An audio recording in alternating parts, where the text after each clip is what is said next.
There was once an old woman who lived with her grandson at the edge of the moor. They were poor. Not a crust of bread was left on their table.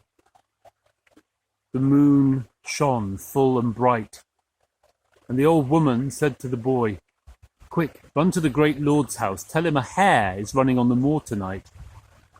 Well, the boy ran swiftly, knocked on the great oak door, and there stood the lord of the manor in his finery. "Sir, a hare is running on the moor tonight." A silver sixpence was pressed into the boy's hand.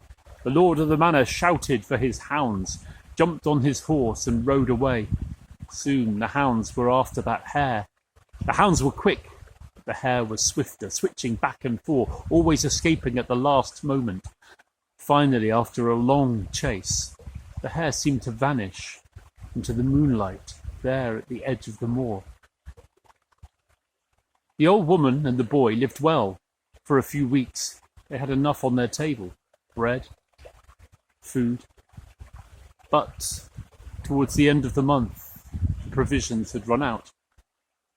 The moon shone full and bright again at the end of the month, and the old woman said to the boy, "Go again to the lord of the manor's house. Tell him the hare is running."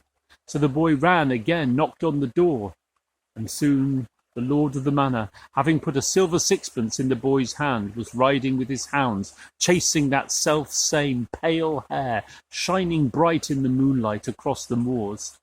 But always the hare escaped, zigzagging back and forth, and finally vanished in the very same spot as before. Again the old woman and the boy lived well, but the provisions ran out, and after a third month the old woman said, "Go, quick, run again. The moon is full, the hare is running."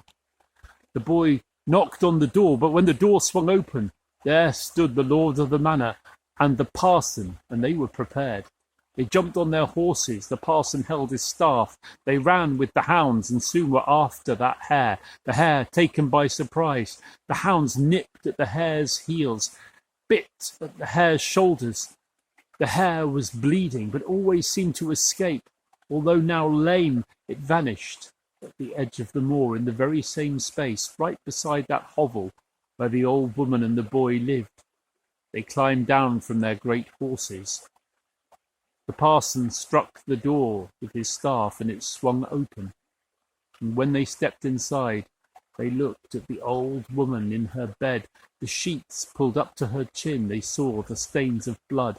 And when they pulled the sheet away, they saw the marks, the teeth marks of the hounds on her throat, across her shoulders, her thighs.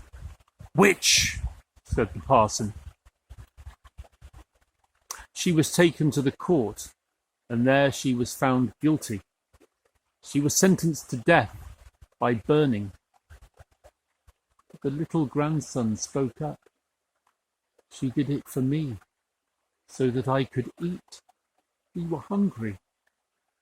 Well, the people in the court asked for leniency. The old woman was released on condition that she never practiced witchcraft again.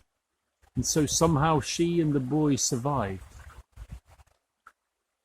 This story, The Witch of Tavistock, is from a collection of Folk Tales of Devon by B. Sharman. I'm David Heathfield, telling it to you here on Dartmoor by the River Bovey on Wednesday the 20th of May 2020. And for you today, it's a breath of fresh air.